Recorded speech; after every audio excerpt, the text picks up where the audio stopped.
दिल्ली एक ऐसी जगह जहां आप जितना घूमेंगे उतने ही आपको मॉन्यूमेंट्स मिलेंगे, जिनकी सबकी अपनी एक अलग तारीख है। और इसी खोज को जारी रखते हुए धरोहर के आज के एपिसोड में हम आए हैं मिर्जा नजफ खान के मकबरे पर, जो सफदरजंग में मौजूद है। एक ऐसी जगह जहां आपको मुगल एरा के बहुत से मॉन्यूमेंट्स देखने को मिलेंगे। मिर्जा नजफ खान मिलिट्री कमांडर थे। क्या थी उनकी तारीख, क्या किया उन्होंने काम, आइए हिस्टोरियन साकिब सलीम से जानते हैं।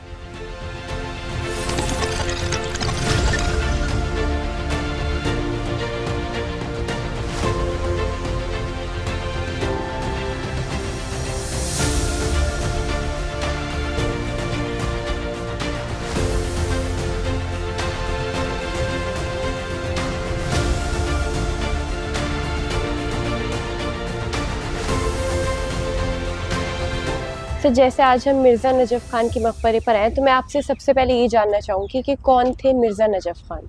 जी, सबसे पहले तो ये कि मिर्ज़ा नजफ खान का मकबरा जैसा कि यहाँ पर दिख रहा है, बहुत बड़े से इलाके में है, सफदरजंग जैसी जगह पर है। तो आपको ये समझ में आएगा कि जिस तरीके से बड़ा मोनूमेंट है तो कुछ ना कुछ इम्पोर्टेंस इसका होगा। तो जैसा कि इम्पोर्टेंस ये है कि मिर्ज़ा नजफ खान ईरान से आए थे। जब ईरान में सफ़वी जो रूलर्स थे उनके हाथ से ताकत जाने लगी तो ये उनमें से ही थे, और ये हिंदुस्तान काफ़ी यंग एज में आए और हिंदुस्तान में आकर मुग़ल बादशाहों के जो कोर्ट है उसमें इन्होंने आकर मुलाजमत कर ली। और फिर इन्होंने और भी बहुत तरीक़े से धीरे धीरे ये आगे बढ़े और ये उनके आर्मी जनरल बने और बड़े आर्मी जनरल बने। और ये अगर बैटल ऑफ बक्सर की बात की जाए जो बाद में अंग्रेज़ों के साथ हुई थी, तो उसमें इनका अहम रोल था, भले ही उसमें मुग़ल आर्मी हार गई थी। और जब मुग़ल रूल अपने डेक्लाइन पर था, जब अपने ज़वाल पर था, तो उस वक्त अगर हम देखें तो ये जो मिर्ज़ा थे ये उनके आर्मी के मेन जनरल हुआ करते थे। सबसे बड़ी जो आर्मी का जो एक तरीके से ताकत थी वो इन्हीं के हाथ में थी।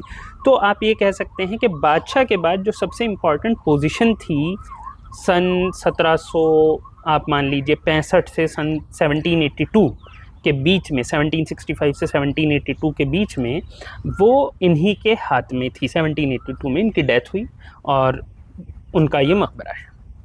जैसे अभी आपने जिक्र किया, तो मैं जानना चाहूँगी कि मुग़ल एरा का जो डिक्लाइन था उसके पीछे क्या वजह थी? कुछ पॉलिटिकल स्ट्रगल था, क्या था उसके पीछे? जी देखिए, इसमें बहुत सारी चीज़ें हैं। पहली चीज़ तो ये कि पॉलिटिकल स्ट्रगल्स तो ज़ाहिर सी बात है और हर किसी को नीचे की तरफ खींचते हैं। और जो मुग़ल एरा का जो शुरुआत है वो वैसे तो बाबर से है, लेकिन उसकी जो असल शुरुआत है वो अकबर से है।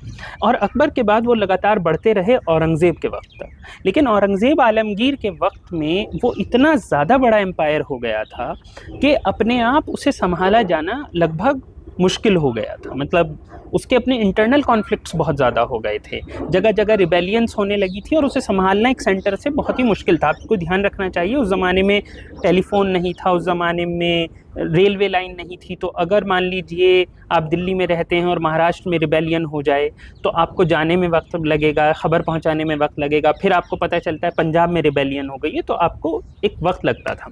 तो इसलिए वो सारी चीज़ें हुई। उसके साथ फिर जैसे ही औरंगज़ेब की डेथ होती है तो उसके बाद बाहर से बहुत सारे प्रेशर आने शुरू होते हैं। एक तरफ अंग्रेज़ थे, इंग्लिश ईस्ट इंडिया कंपनी थी, जो कि बहुत दिनों से एक बिजनेसमैन की तरह, ट्रेडर्स की तरह यहाँ रहती थी। उनमें भी कुछ एस्पिरेशंस आने शुरू हुए। कुछ हिंदुस्तानियों का उन्होंने साथ लिया, कुछ हिंदुस्तानियों ने उनका साथ दिया। उन्होंने उधर से बढ़ना शुरू किया, कोशिश की कि वो पॉलिटिकल पावर हाथ में लें, जो कि उन्होंने ली। 1707 में औरंगज़ेब की डेथ हुई। 1757 में बैटल ऑफ प्लासी में उन्होंने दीवानी राइट्स जो ले लिए बंगाल के। दूसरी तरफ आप देखेंगे कि मराठे, जो कि औरंगज़ेब की डेथ तक देखा जाए तो स्ट्रगल कर रहे थे, वो एकदम से बाद के लोगों पर हावी होने लगे। तो एक वो फ्रंट भी था। तीसरा एक फ्रंट हुआ कि नादिर शाह की तरफ से जो अटैक हुआ, मतलब वो जो अटैक किया नादिर शाह ने अफ़गानिस्तान वाले फ्रंटियर से आते हुए और बाद में अहमद शाह दुर्रानी ने, इन दो लोगों का जो अटैक था वो भी। तो ये तीन मोर्चे ऐसे थे जहाँ पे अलग अलग जगह से एक साथ मुग़ल रूल पर अटैक होना शुरू हो गया था। और क्योंकि मुग़ल रूल पर अटैक हो रहा था तो अंदर के भी बहुत छोटे छोटे जो राजा थे वो अलग होने लगे। अगर आप देखें तो ख़ुद नवाब अवध के वो एक तरीके से डिक्लेयर कर दिया उन्होंने कि हम इंडिपेंडेंट हैं। बंगाल के नवाब हुए, आपके हैदराबाद के नवाब हुए। तो ये सब डिक्लाइन की वजह थी।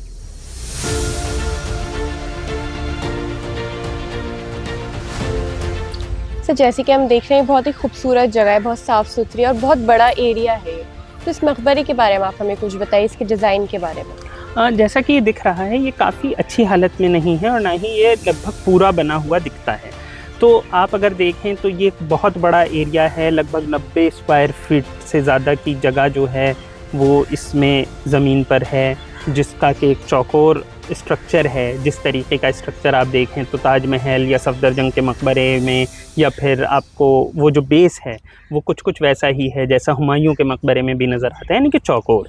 तो वो है जिसके चारों तरफ पिलर्स हैं, जिसके अंदर आप देखें थोड़ी जगह भी बनी हुई है।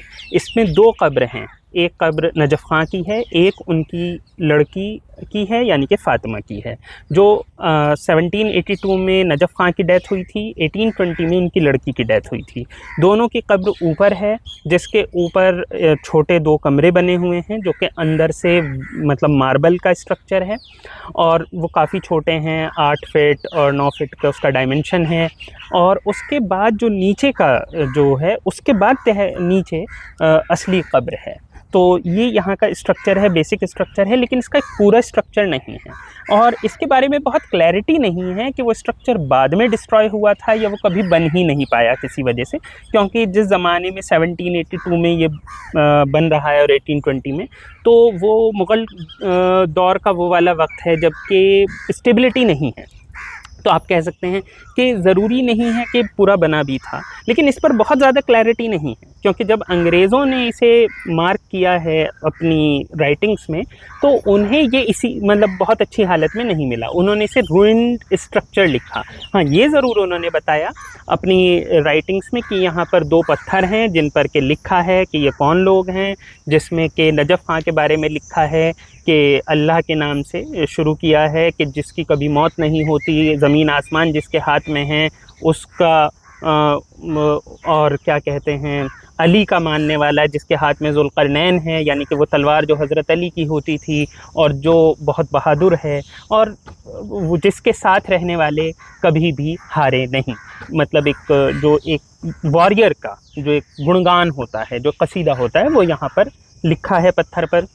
दूसरा पत्थर लड़की फ़ातिमा का है, वो भी लगभग इसी तरीके से है कि रसूल सल्लल्लाहु अलैहि वसल्लम से लेते हुए अल्लाह का नाम लिया, फिर हज़रत अली का मतलब एक तरीके से नसब जारी किया। यहाँ पे ये बताना ज़रूरी है कि वो ख़ुद को मतलब ये अगर आप फेथ देखा जाए तो ये मुस्लिम थे और शिया मुस्लिम थे, ये ईरान से आए थे, तो वो इसमें काफ़ी झलकता है। तो ये इसकी एक ख़ासियत है। तो जैसे सफ़ाविद डायनेस्टी ऑफ ईरान है तो उसके बारे में हम थोड़ा आपसे जानना चाहेंगे। सफ़वी डायनेस्टी अगर देखा जाए तो ईरान की, तो वो एक मतलब मिडीवियल टाइम्स की डायनेस्टी है जो बाद में अगर देखा जाए तो डिस्प्लेस होती चली गई। और जैसा कि मतलब आप देखते हैं जैसे मिडीवियल टाइम्स की बाकी डायनेस्टी हैं उसी तरीके का उसका स्ट्रक्चर है।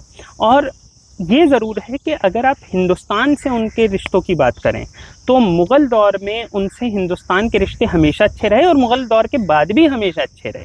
मतलब मुग़ल दौर के बाद भी अगर आप देखें तो जो इंडियन डायस्पोरा था वो वहाँ से लगातार कनेक्टेड रहा और इंडिया में भी वो लोग लगातार आए। जैसे हमने नजफ़ की बात की तो वो सफ़वी थे। अगर हम देखें हुमायूं की भी मदद वहीं से हुई।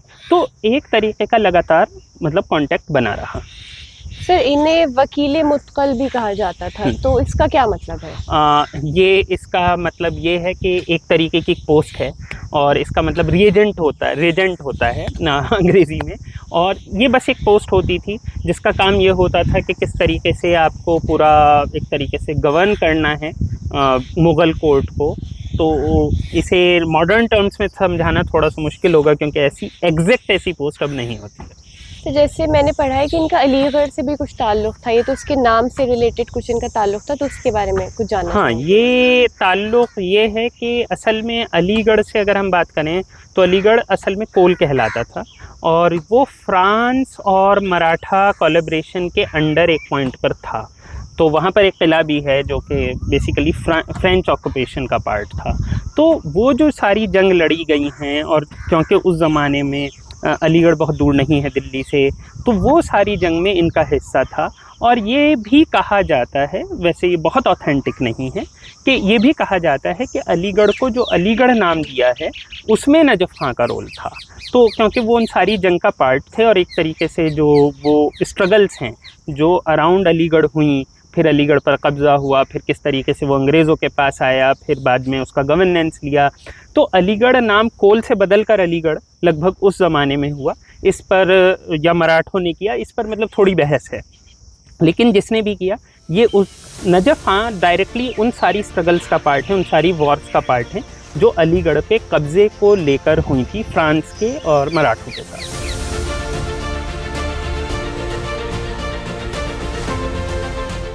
धरोहर के इस एपिसोड में हम आपको लेके आए थे मिर्ज़ा नजफ़ खान की मकबरे में, जिसे देखकर आप समझ गए होंगे कि ये बहुत ही खूबसूरत और साफ़ सुथरा है।